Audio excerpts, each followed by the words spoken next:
it's Mo. I just finished last week's vlog and I wanted to come on here because it is already May 3rd. So this vlog started yesterday on May 2nd and my husband and I went to Allaire State Park.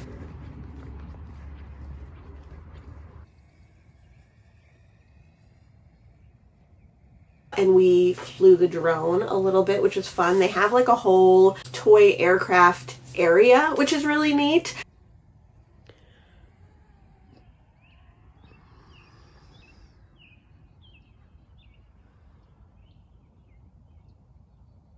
We also went to a restaurant that I like that I've talked about before, Wake Kitchen. It was actually the worst Wake Kitchen experience I've had, but I think they were training people and they weren't doing a very good job of it, but that's okay. I'll continue to go back. It's all right. And I have finished 2 books, one of which I left up there and one of which is a short story. The first book that I finished so far this week is Love Poems by Anne Sexton. This is a slim collection of poetry by Anne Sexton. I've never read any Anne Sexton before, and this poetry has a lot to do with love and sex and autonomy and codependency. I think I said all this in a short that I did for Mini May, which we'll talk about in a minute. This collection of poetry was very interesting. It talks about a little bit about like motherhood, but more about like love and relationships. But it's one of those poetry collections that's more obscure. So in April I read And Yet, and it followed a lot of the same themes, but it was like very obvious, very plain language that was simple and easy to understand, and you didn't need to read a lot into it. There wasn't a lot of allusions or subtext. There wasn't a lot of metaphor or obscured themes. In Love Poems, it was more like that. And I think a big difference is that And Yet, which was by Kate Baer, was written in 2022, and Love Poems, which was written by Anne Sexton, was written in the 60s. So, you know, women's roles were different, women's desires were thought of differently and had to be talked about differently. Another interesting thing about Anne Sexton is apparently she was mentally, physically, and sexually abusive to her family. She was abusive to her husband and her daughters, according to one of the daughters. So I thought that was interesting to learn. I always look up people on Wikipedia. Wikipedia is one of my greatest resources, and I love Wikipedia, and I'm thankful for Wikipedia every day. So I hope in this current condition, in this current administration, we don't lose that. I have actually thought about getting like a hard drive and downloading Wikipedia, because you can do that.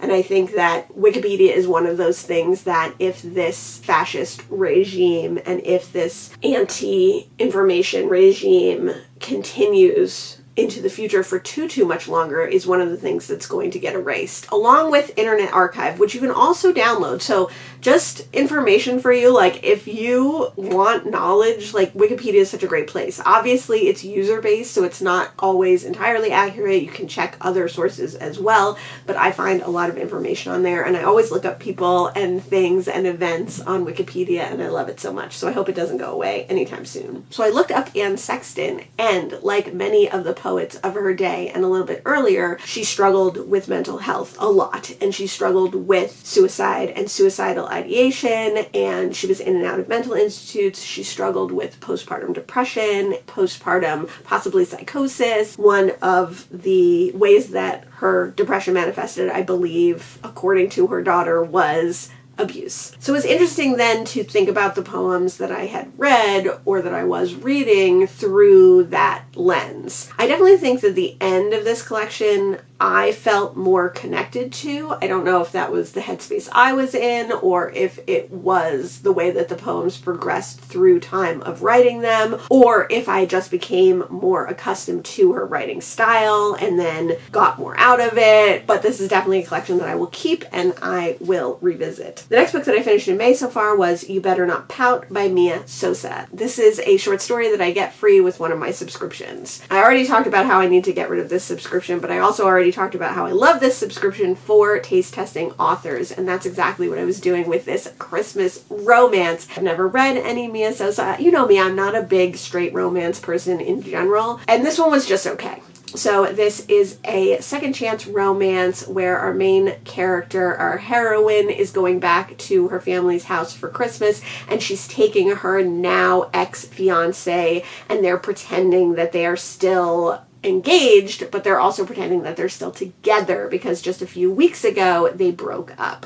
One of the reasons that they broke up was her work schedule. One of the reasons they broke up was his not supporting her, like according to her. We get both perspectives from these people as they realize that they really do want to be together, and the, reasons that they broke up 2 weeks ago are not as important as the reasons that they want to stay together. This was like totally fine. It was middle of the road, like completely middle of the road. I didn't love the characters, either of them. Since we get the hero's perspective and you can hear inside his head, I liked his character in his head, but his external characterization when he talked to other people was very different, and I found that a little bit jarring, and I really didn't like that. That was the only aspect that I really didn't like. It wasn't super steamy. There was indication of steam. There was a couple of kisses. Some of these short stories are very steamy, so I didn't know what to expect. It was very short. It was an hour, there was not much you could do. And I also felt it was a little silly to be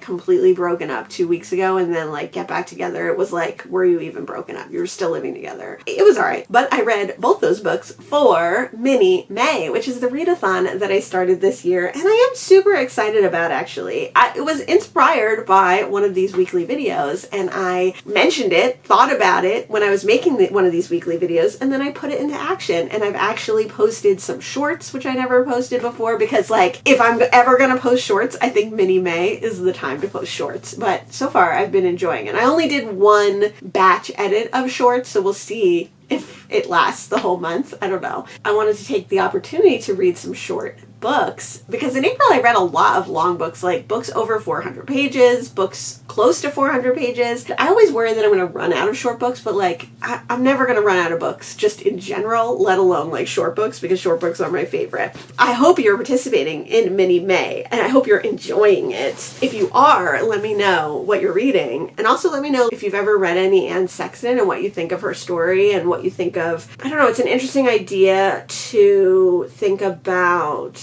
an author that was possibly abusive and how we cancel authors now, and how there are some authors that because they were abusive I won't read, I'll refuse to read. But I started reading this without knowing. I think a lot of it is the way that the daughter framed it, or the way it seemed like the daughter framed it was through a lens of forgiveness, and through a lens of looking at this person as mentally unwell and generally unwell. And I certainly have read other books where people did bad things. The authors themselves did bad things, but are trying to gain redemption for it. And it's an insight into why they made those wrong decisions and why they made those bad decisions. So I don't know. It's an interesting idea to think about, an interesting topic to think about as a reader. Did I say this? It's May 3rd. Today we're going to see my father, because we haven't seen him in a month. We've been working on the garden and planting things. Well, we haven't planted anything yet, but we're buying things to plant, so we're going to work on that. I plan on doing that kind of all this week if it's not raining. It keeps threatening that it's going to rain, and then it doesn't rain, so we'll see what actually happens.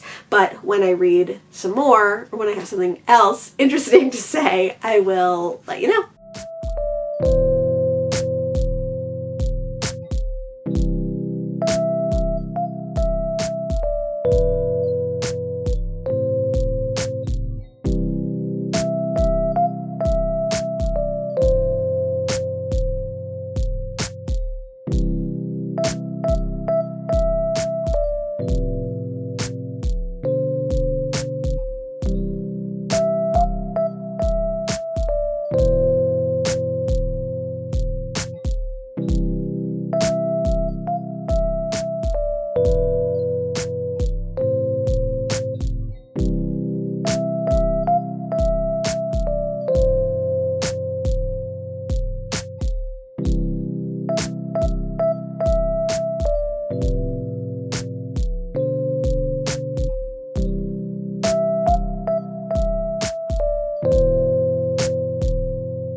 I feel like it's been forever since I updated this weekly update. I think I had last finished Love Poems and You Better Not Pout, and then I finished Mrs. Caliban, which is by Rachel Ingalls. I have 2 copies of this book. I got these 2 very cute little novellas last year, and I had a feeling I would like this book, and I really did like this book, and I already kind of want to reread this book. I'm glad that I got these 2 vintage copies, and I think they're both really good, and I think they both say something about the book.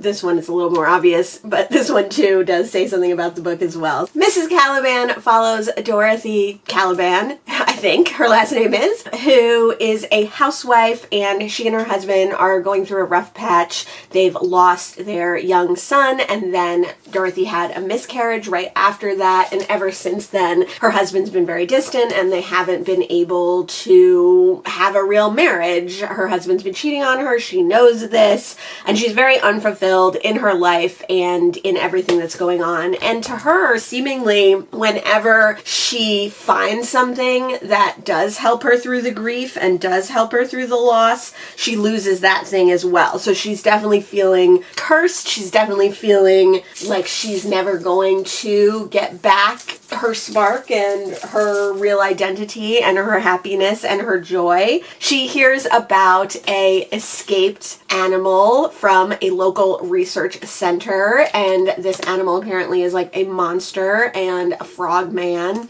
And then one day this frogman turns up at her doorstep. She is frightened initially, but she kind of invites him in. They start a relationship, and she shelters him when the institute is looking for him, when the police is looking for him, when the public is looking for him. And then it's kind of the story of her thinking about her life and her realizing things about her life and her dealing with her life and this relationship with the frogman, and also with her friends, and also with her grief, and also with her husband. So it was really interesting. It definitely is like a quiet, simply told book, and it definitely feels very like matter of fact in a lot of ways, especially because we're dealing with a giant frog fish man from the Gulf of Mexico, and you know, it's quite fantastical in a lot of ways, but it's told in this very simple, matter of fact kind of way.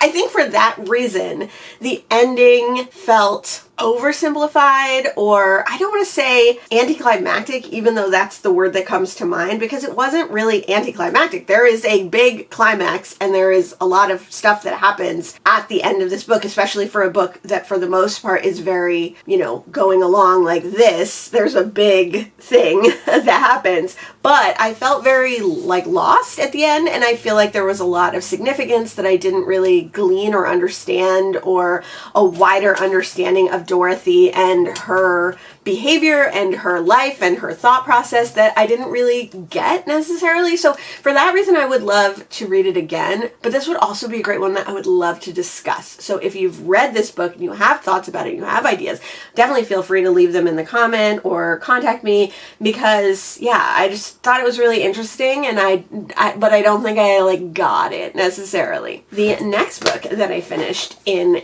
May, so far, it's May, is The Magical Language of Others by E.J. Koh. This is a nonfiction memoir about E.J. Koh and her mother and the time that they spent apart when her mother and father went back to Korea to work. So she and her brother stayed in California when they were both quite young, and her mother writes her letters every so often, but she writes them in Korean, which Evelyn or EJ or Engine can't really read and can't really translate. We learn about the author's mother, we learn about the author's grandmother, we learn about her relationship to these two women and the relationship she has with her brother when her brother is kind of left to take care of them, and how she feels about her mother going to Korea. And supposedly this was just going to be a year or two for them to work and make money and come back, but they keep extending their contracts, creates a big rift in the family. Throughout it, that her mother is sending her these letters, and later in life, EJ becomes a translator and she is able to translate the letters that her mother has written her. So the book is really interesting laid out. This is an ARC that I got in a little free library, but we have the letter in English and there's a note on the translation and like how that looks. And then